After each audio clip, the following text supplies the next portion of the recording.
hadirin hadirat rahimakumullah. Assalamualaikum warahmatullahi wabarakatuh. Alhamdulillah wassalatu wassalamu ala Rasulillah sayyidina Muhammad bin Abdillah wa ala alihi wa sahbihi wa man tabi'ahum wa wala la haula wa la quwwata illa billah. Amma ba'du.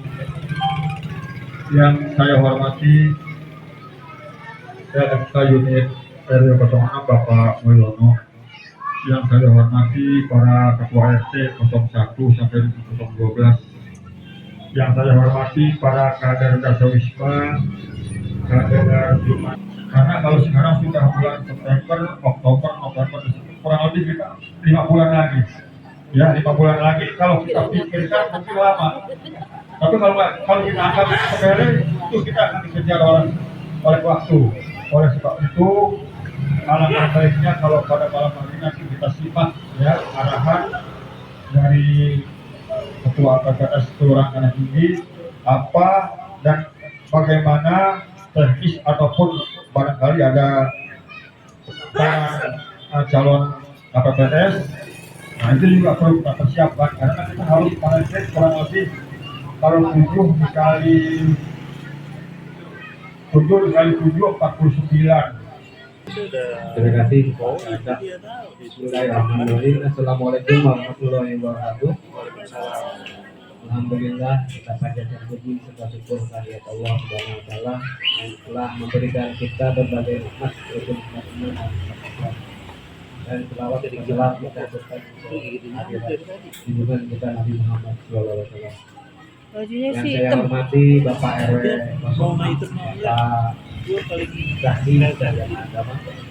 Yang saya hormati Bapak LSK 06 Bang Mulyono. Yang saya hormati para ketua RT dari 01 sampai 12. Yang saya hormati para kader Dasawisma, Jumatik, PKK, Posyandu dan tokoh masyarakat yang hadir pada hari ini.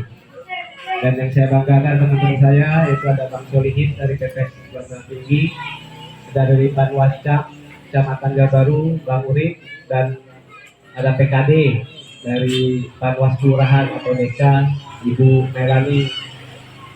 Jadi hari ini kami sengaja meminta kepada Pak RW 06 untuk mensosialisasikan tahapan pemilu yang di bulan ini adalah masalah daftar pemilih tambahan, daftar pemilih tambahan atau disingkat DPTB. Sebetulnya bukan tambahan, tapi menambah dari luar ke dalam atau mengurang dari dalam keluar. Jadi ada alasan kita domisili. Itu DPTB ya. Jadi DPK ini daftar pemilih khusus. Jadi bapak-bapak ibu yang kemarin sudah dicoklit sama teman-teman Pak Tarli, ketika dicoklit tidak terdaftar di DPT yang sekarang kita pasar. Karena ketika dicoklit orang tersebut punya KTP dan KK di sini, orang di luar itu banyak. Nggak tahu kalau dia benar. Jadi saking lamanya dia punya EKTP dan KK di Tanah Tinggi, tetapi domisilinya di luar. Itu tidak tercatat oleh Dukcapil sampai sekarang, tidak terekam oleh Pantarli ketika kemarin keliling coklit. Itu menjadi DPK.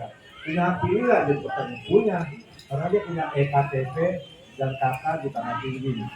Tetapi nanti pada hari H dia nanti jam 12 sampai jam 1 punya hak pilihnya, menunjukkan EKTP di KPPS ketika tidak terdaftar menjadi DPK, daftar pemilih. Jadi itu yang saya bisa jelaskan, ada 3 kategori. Terus nanti kita membutuhkan KPPS. Membutuhkan KPPS itu minimal SMA KRW, SMA sederajat, paket C bisa nggak? Bisa.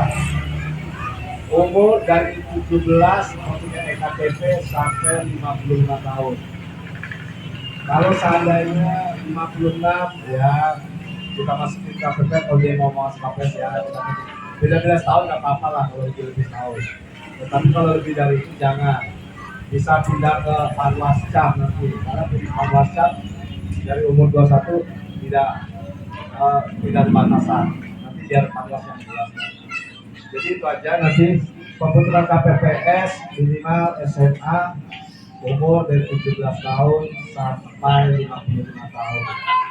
Karena dari teman saya dari PTK kecamatan nanti bisa menjelaskan detailnya secara gamblang dan secara detail.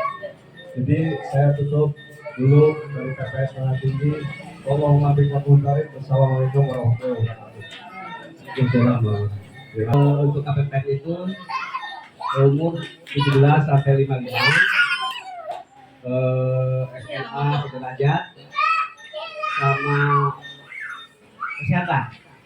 Ya, jangan lupa kesehatan karena ini kesehatan lebih penting. Kita kembali lagi ke PPK 2019, banyak yang pada meninggal gitu. Jadi kesehatannya ya puskesmas dan instansi pemerintahan. Terus sama nanti mungkin ada akta integritas.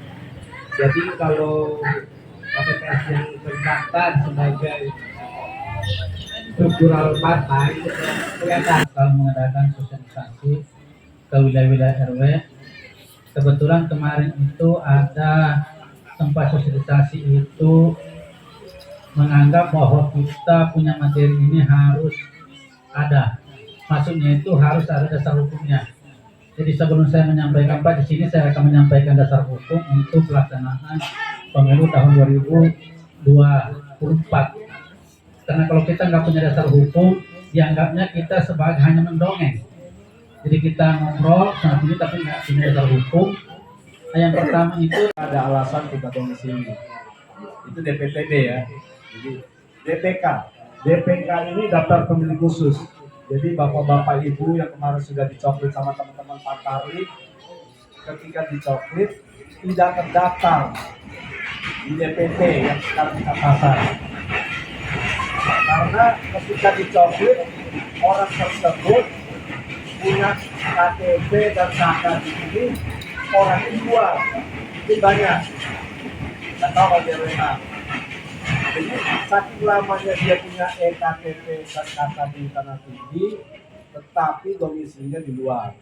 Itu tidak tercatat oleh Dukcapil sampai sekarang, tidak terekam oleh Pantarli ketika kemarin keliling coklit. Itu menjadi DPK. Punya hak pilih lah jadi pertanyaan, punya, karena dia punya EKTP dan KK di Tanah Tinggi. Tetapi nanti pada hari H dia nanti jam 12 sampai jam 1 punya hak pilihnya, menunjukkan EKTP di KPPS ketika tidak terdaftar jadi DPK, daftar pemilih. Jadi itu yang saya bisa jelaskan, ada 3 kategori. Terus nanti kita membutuhkan KPPS. Membutuhkan KPPS itu minimal SMA KRW. SMA sederajat. Paket C bisa nggak? Bisa. Umur dari 17 maksudnya EKTP sampai 55 tahun. Kalau seandainya 56 ya kita masukin KPPS, kalau dia mau masuk KPPS ya beda-beda tahun nggak apa-apa lah kalau lebih tahun. Tetapi kalau lebih dari itu jangan. Bisa pindah ke Panwascam nanti, karena di Panwascam dari umur 21 tidak ada batasan, nanti biar Panwas yang menjelaskan. Jadi itu aja, nanti pembentukan KPPS minimal SMA umur dari 17 tahun sampai 55 tahun.